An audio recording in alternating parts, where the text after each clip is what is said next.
thanks for coming, of course, and hope you have a great panel ahead. Let me ask you this. India is, of course, doing great in fintech. What are the good things about it? And if you can, be candid about what's it not addressing? What could be addressed more, perhaps? First of all, Rohit, thanks a lot for having me here.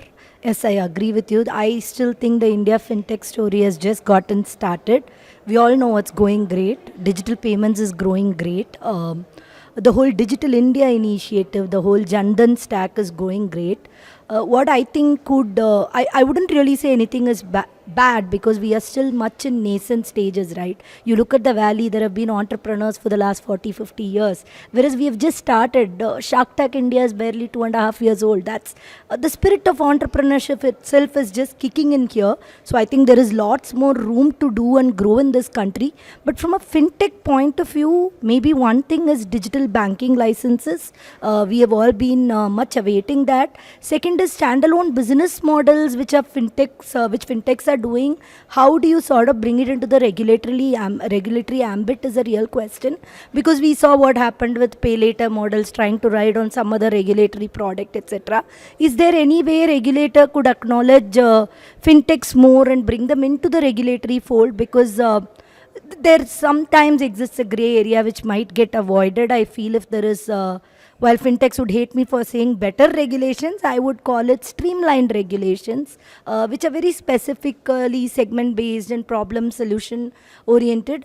Otherwise, I think what's another thing that's going great for us is a regulator who's listening and who's, progressively adapting and adopting or sculpting the fintech scene here. So all that is going great for us.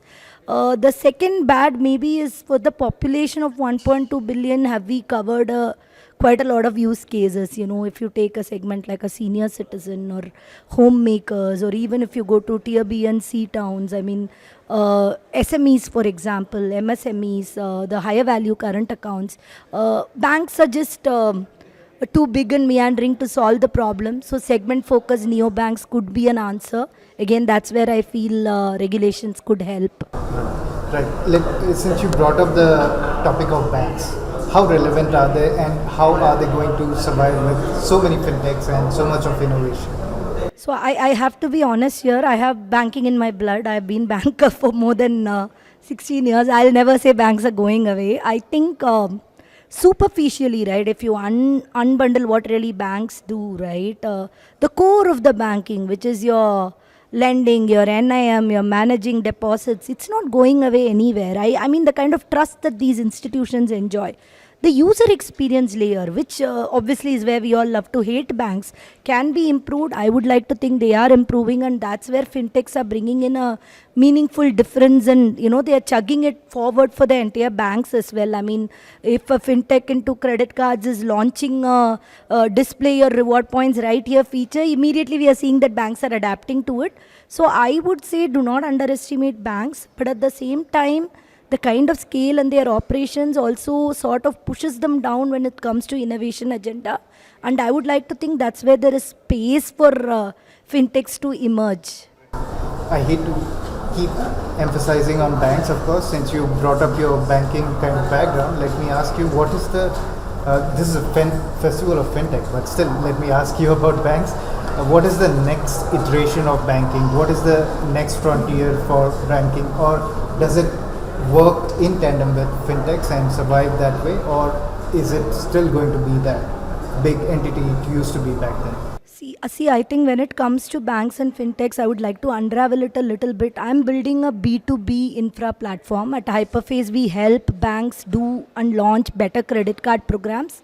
We also help brands do the same. But what we are seeing is banks are more than happy to collaborate, right? Our clients, AU Bank, Federal Bank, everybody is more than happy to innovate and collaborate. So from a B2B infra point of view, I would say it's pretty rosy, because banks understand where technology could be a limitation and they are happy to go to a fintech partner to enhance that capability.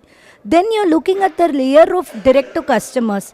Will they compete? Of course they will. But there again, banker fintech collaborations have started coming to play. Be it a software that Bank Open built that an Axis is today using for its current account or SME. So I am seeing that this banker fintech at loggerheads is more of a myth. Of course, there will be business models at both end for survival emerging, but I do not think they wouldn't collaborate. I think there is going to be more and more synergies. Banking as a whole, customer orientation has always been the need of the hour for banks. I think AI could be a big trend that played out. We saw how data analytics really significantly expanded capabilities. We've already got banks having service aspects like chatbots, process re-engineering. So I think AI is going to play a big role. I don't know if we will have banks with 100,000, 200,000 employees on the branch side anymore. Those things could see a big amount of shift is my read when I think of banking holistically. Right. So last question, and this is pertaining to your company. Let's get to know about what are your revenue targets for next year or so, and what are you looking at as the sector kind of evolves, and what are you trying to morph into? Is there any broad plans for your company? See, we have always felt that we've been compared to people who are in issuer processing, we've been compared to people who handle benefits for credit cards to sort of put us in a box, right? We are Hyperface, we are a credit cards as a service platform. We help banks, we help co-brands launch better credit card products. Today we feel the customer experience in credit card is broken. If you take a co-branded card, your cashback comes once a month. There is no clear explanation of where the points are. If you go to your bank app, you can't redeem your reward points. It is sitting somewhere else. You just go out and see the kind of queues that's outside a lounge. And of course, there are challenges like activation that issuers are struggling with.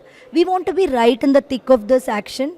This needs modern technology. This needs reimagined thinking, which mainframe-based systems cannot bring. So to that extent, we are creating a niche is how I would call what we are doing. We have created a programmatic engine that automates offers, benefits delivery, everything to the customers. That's what powers the AU Lit Card platform, which has now touched 2 lakh cards for them. So for a company we are 2.5 years old, we have signed up, I would say 3.75 banks so far. Our implementations are around the corner. I think what we will focus on is building tech that isn't there. Issuers are struggling, as today India barely has 1 crore credit cards for a 1 billion population, right? How do we take that forward, and how can tech play a larger role there is what Hyperface would be obsessed about as I see it.